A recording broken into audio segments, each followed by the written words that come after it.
you'll be dubbed either a superhero or a tragic victim. And this, says a report out this week, is a distorted and prejudiced view of the truth. More later. We look into the case of a man with learning difficulties who's being made redundant this Christmas after 27 years' service because his job's being put out to tender. We ask, does this week's new anti-discrimination bill have any chance of becoming law? And we look at two schemes which have greatly benefited disabled people, but which now could both be victims of their own success. This week, the Spastic Society published the results of the first systematic study of the way disabled people are treated by the press. It tells of papers using derogatory and distorting language and presenting a prejudiced view. Brian Lamb, the Society's head of campaigns, told me more. I think the report showed that disabled people are consistently and persistently misrepresented by the media, both in the way the media only selects certain types of stories, mainly medical ones, and secondly, in the way in which within those stories they're often portrayed either as tragic victims or as heroes. We never see disabled people in the whole and the rounded person. We only see distorted elements of them. And in the report we showed that it's not the odd bad story or the odd bad bit of reporting, but it's persistent and systematic distortion dripping away at an everyday level that distorts people's perceptions. But isn't the way the press deals with everybody? I certainly think it is. I'd like us just to get to a situation where the disabled people are only distorted in the same way as everybody else did. What we see with disabled people is they have to cope with the normal distortions the press apply, plus an extra level of discrimination, if you like, against disabled people, where they do not get a fair and true representation. Andy Berry, who's on the Spastic Society Executive Council and who runs a computer company, has had first-hand experience of the way newspapers operate. I issued a press release on my business, and that press release did not mention at all that I was disabled. One of the journalists rang me up and we were talking, and he was getting more and more pensive about things, and I couldn't understand it. And then all of a sudden he said, "Forgive me for asking, Andy, do you have a disability?" And I couldn't very well say no because it's obvious that I do. So I said, yes, I do. And the story that appeared was primarily about me being a wonderful person for running a company, whereas it really should have been about the services that my company provides. And, says Andy, the distorted view of disabled people isn't confined to the sensationalist end of the newspaper business. The bias was consistent, both amongst the tabloids and also the quality press. I think that is highly significant. And it points to a problem of training journalists, really. But the other thing that the report highlights is the consistent underreporting of issues that really matter to people with disability, and the consistent over-reporting of matters that don't really concern us.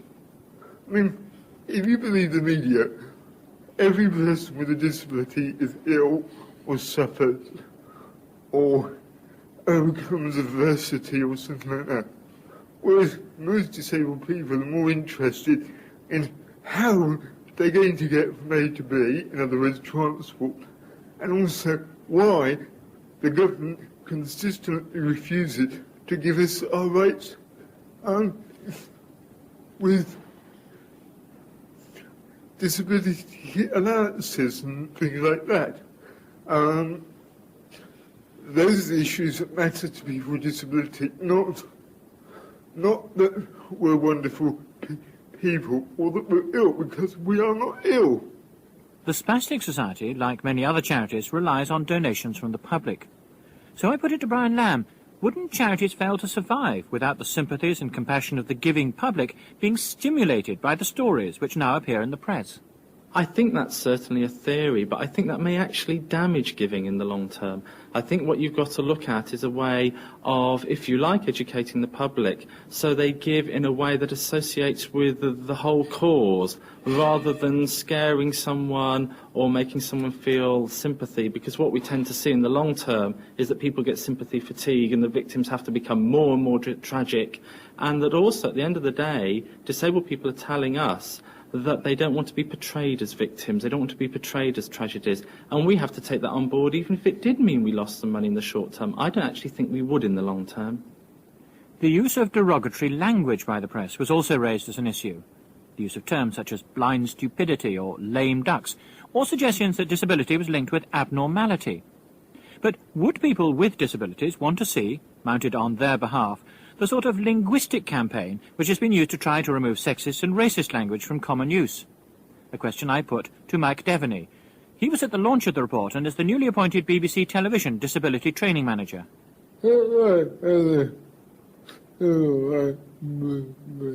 It's like any civil rights movement.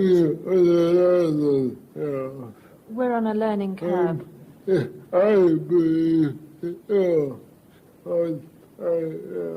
I believe there are strong parallels between liberation movements for women and black people in particular, who have the most developed movements.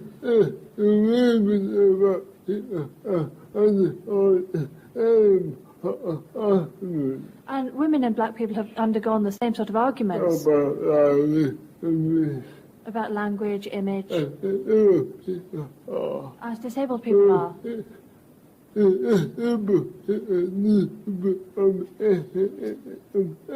And disabled people need to become educated themselves about their rights. It's a two-way process. But isn't the whole concept of a liberation movement something which is alien to a lot of British people?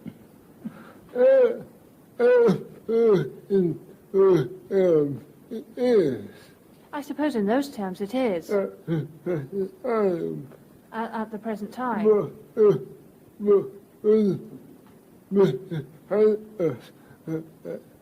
When Mrs. Pankhurst started,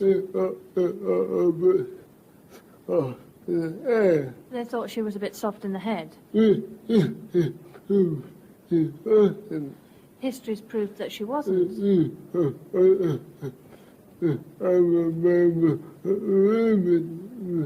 She was one of the founder members of the women's movement. It just takes time. Mike Devaney. This Christmas, John Anderson from Gillingham in Kent is facing redundancy. Up until now, John, who has learning difficulties, has been employed by the Kent County Council Landscape Services Unit under a sheltered placement scheme. But now Kent County Council is bringing in contractors to do the work. John's mother. After 27 years, he has a notice of redundancy as from the new year. Once the contracts system started, we had a letter saying that my son would be made redundant as from the new year, together with 3 other employees. They are described as supernumerary ground staff. They say that, coupled with extremely fierce competition from the private sector, the Landscape Services Unit can no longer provide sheltered employment for people like your son. Every employee now has to be fully flexible and capable of working alone without close supervision. Obviously, Mrs. Anderson is worried about John's future, but she thinks his treatment raises wider issues. The sheltered placement scheme enables people like John to be paid a full wage, even if their output might be lower than that of an able-bodied colleague, because the government pays a grant to cover the employer's additional costs. I'm very disturbed about the general placement of disabled people. It's difficult enough for them to get work in any case, and I'm just wondering what's going to happen to them. Is this the thin end of the wedge, or we don't know? I would like to open up the whole subject to see whether something can be done about keeping these people in employment. When work is subcontracted to private firms, it's feared they'll have no motive in a competitive climate to employ people like John. I think the discipline of work has been very important to him, and I am disturbed at what will happen to him when he does not have to get up, go to work. on a regular basis. I think he will deteriorate.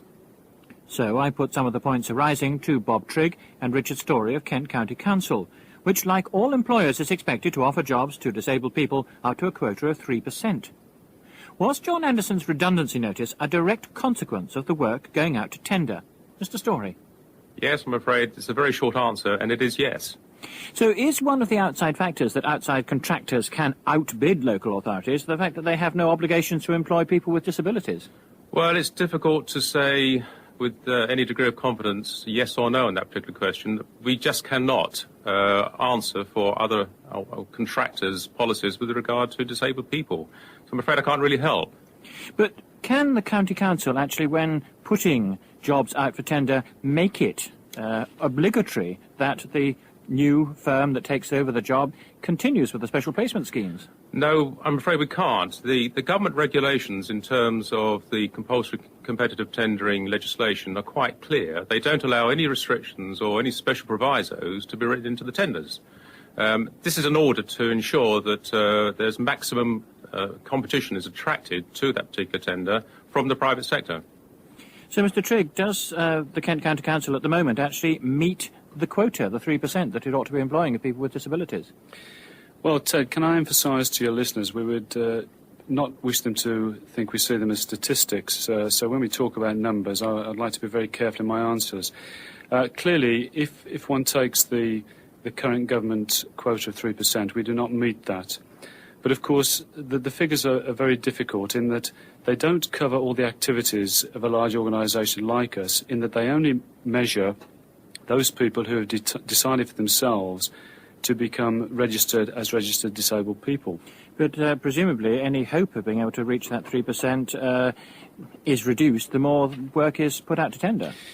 That's part of the argument, it's true. But I was interested to see some figures recently which were confirmed by the Employment Service, which show that only around 370,000 people are registered, compared with an estimated 6.2 million disabled people of working age.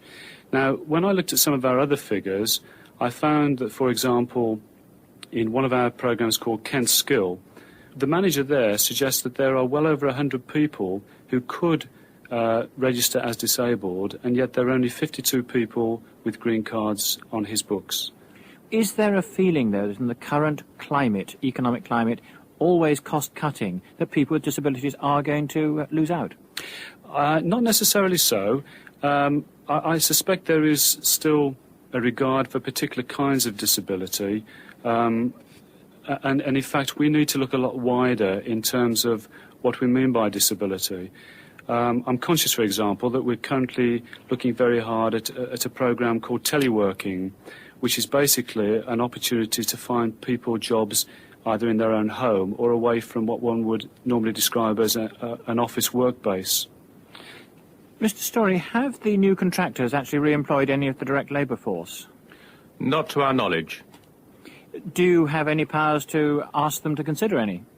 We have no powers, and any experience we've had in the past is that our own people do not wish to transfer to another contractor. They'd rather either retire, as some of them are near retiring age, or indeed seek their own alternative employment. Is the new private contractor of a sufficient size actually to come under the government quota scheme?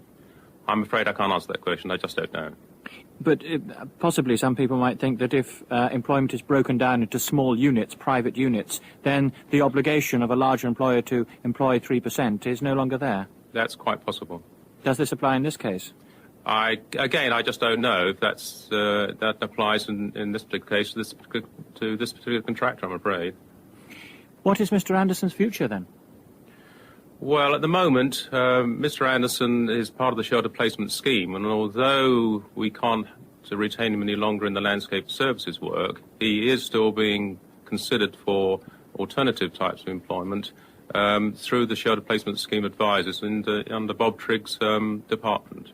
But his redundancy notice, the 90 days he has, runs out just after Christmas. It runs out just before Christmas. But just before Christmas. So has he been offered anything? Is he likely to be offered anything in the next 2 weeks?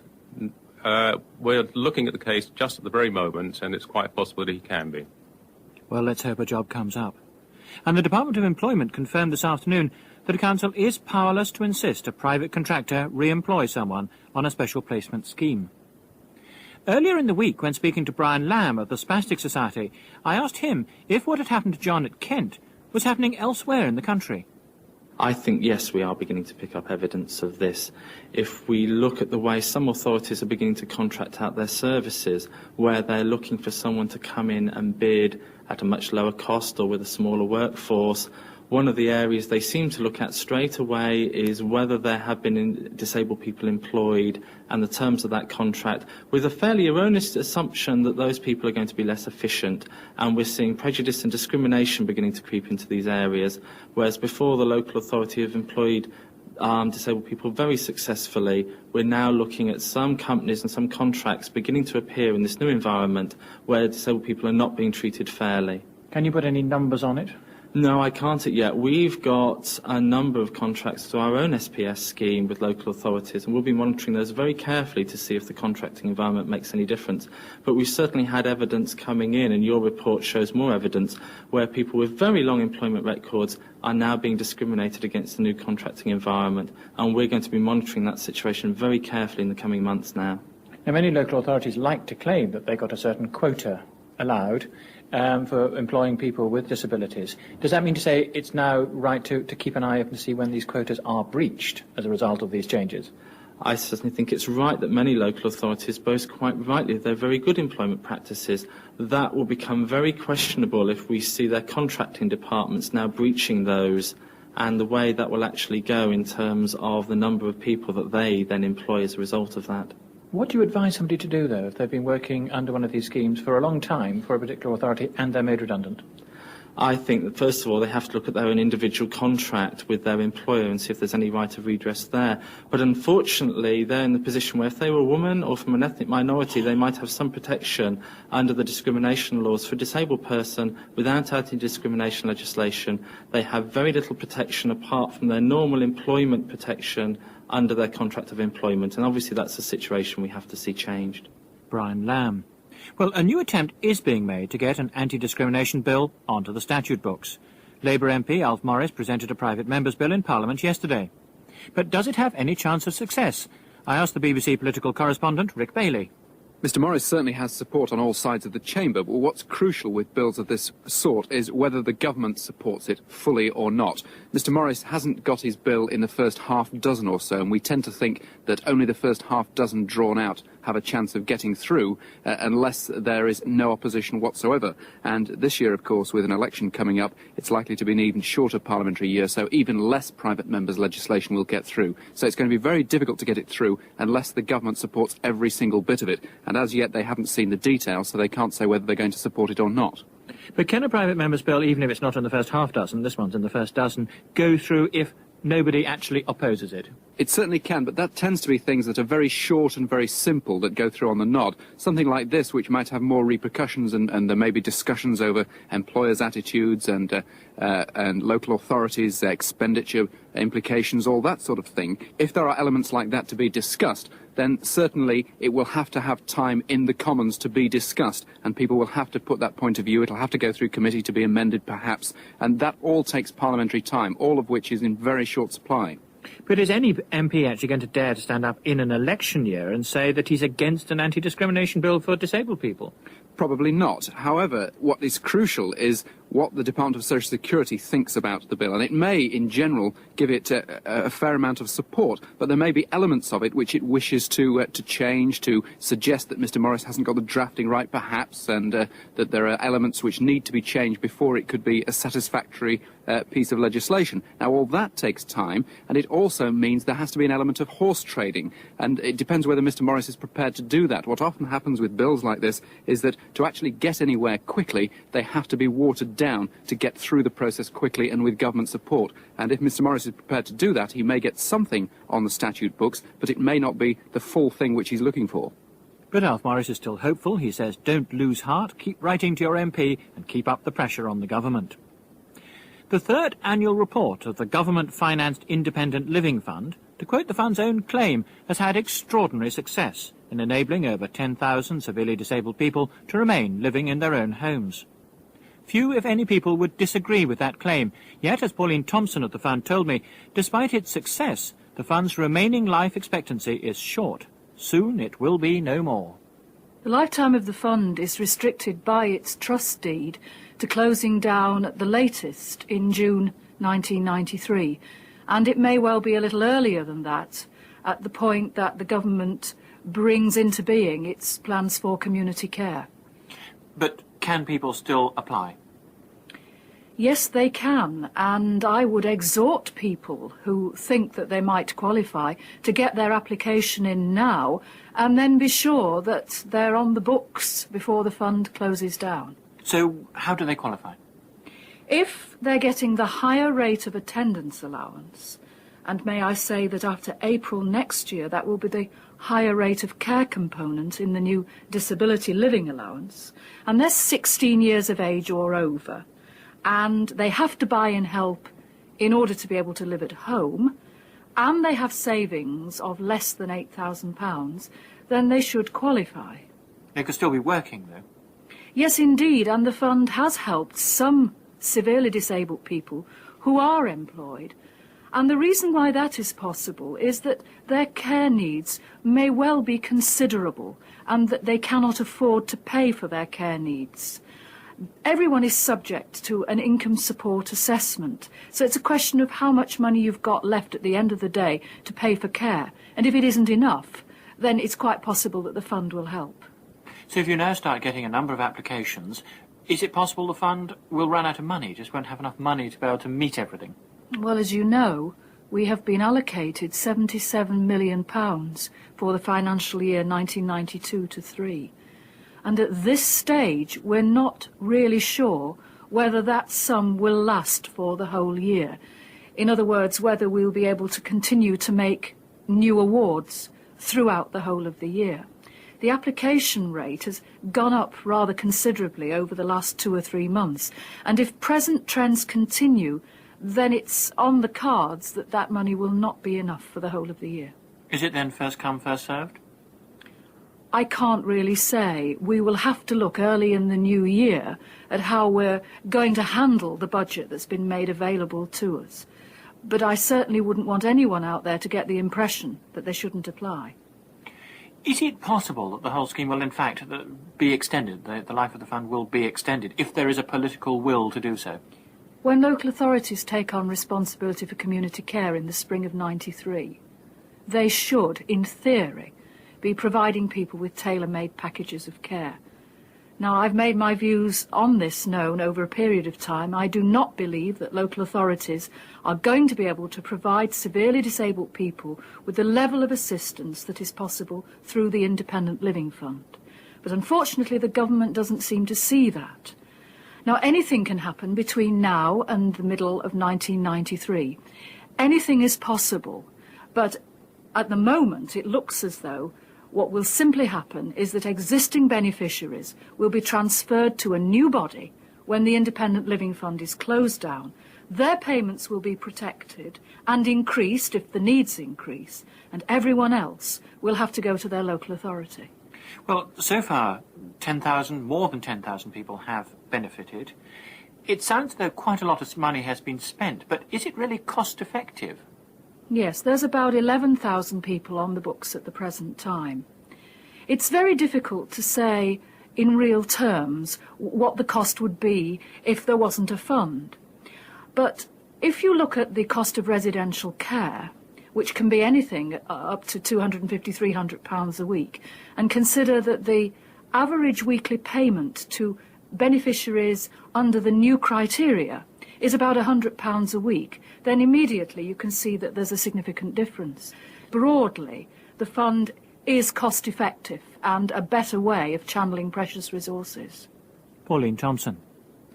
Since it was introduced by the now defunct Greater London Council, the taxi card scheme has been greatly valued by disabled people in London who are unable to use the buses and tubes. But the London boroughs, which now run their own schemes, are being increasingly pressured to cut costs, and the taxi card scheme is suffering. Keith Armstrong from DART, the organisation which represents people who use the dial-a-ride and taxi service, told me of the various ways the boroughs were reacting to the current economic climate. They've been very different. For example, Greenwich has totally suspended the scheme, whereas people in some other boroughs, for example, Enfield, there is unlimited, and Hounslow, unlimited travel. Another example is Camden, which earlier this year set a trip limit of 50 return trips. Well, Camden are now starting to say that they're not even going to honour those 50 return trips because they have miscalculated the funding. There are a number of different issues. First of all, taxi drivers have had by law, and we would support this, had their new taxis made accessible for wheelchair users, which have cost individual taxi drivers over £2,000 plus VAT. Now, there's nothing wrong with them being charged that amount if they have customers who can use their facilities. The problem is the lack of funding for the taxi card scheme. We have heard many instances where health authorities have said, don't wait for a non-emergency ambulance service, use the taxi card scheme. Now, a lot of people have used the service because they are often in physical pain by staying in non-emergency ambulances. Often they're not in a state to be seen by a doctor purely because they're exhausted by the journey. Well, the latest of the boroughs to announce restrictions is Lambeth. What is going to happen to people there? Have they suddenly been told that, no, the taxi card scheme that you're relying on it no longer applies in the same way? Well, what they have been told is to re-register from the scheme. At the present moment, we don't know the full details of what is going on. On one level, I feel sympathetic to the boroughs because their use and funding of the taxi card scheme, which everyone who knows about transport realise is financially cost-effective per passenger per trip and is very user-friendly. The local authorities are being faced with rate capping or council tax capping or whatever it's capping. With modern software, it's possible to have one taxi card scheme, and if you wish to use it for leisure services, then that could be funded, for example, by local authority funding as it is now, hopefully without being capped. If you wish to use it for hospital services or health, visiting doctors or anything else, it's quite conceivable that that portion of a taxi card could be funded by health authorities through authorised individuals. And the other rather dilapidated, crazy scheme, the Fares to Work scheme, which is exceedingly bureaucratic, well, people could use the taxi card to go to work, and that part could be funded by the Department of Employment and take some pressure off local authority funding. But realistically, do you fear this could be the beginning of the end of the whole scheme? Well, it's such a success. And for the scheme to be wiped out because of success rather than a failure would be a dreadful mistake. Keith Armstrong. And finally, a tale I was told this weekend by a health service budget holder. She received a memo from her boss reprimanding her for an overspend in her area of £4,000 on her provision of incontinence aids. The next day she got another memo from the same boss. The department as a whole, it said, had underspent that year. Was there anything extra she could think of buying? Do you have any similar examples of bureaucratic absurdity? Drop us a line if you do. Perhaps we could initiate a Daft Memo Award. Our address, and it's the same address if you should want our fact sheet number 49, with the details of this evening's programme, is Does He Take Sugar? Until the same time next week, good night. Does He Take Sugar was presented by Ted Harrison and produced by Marlene Pease.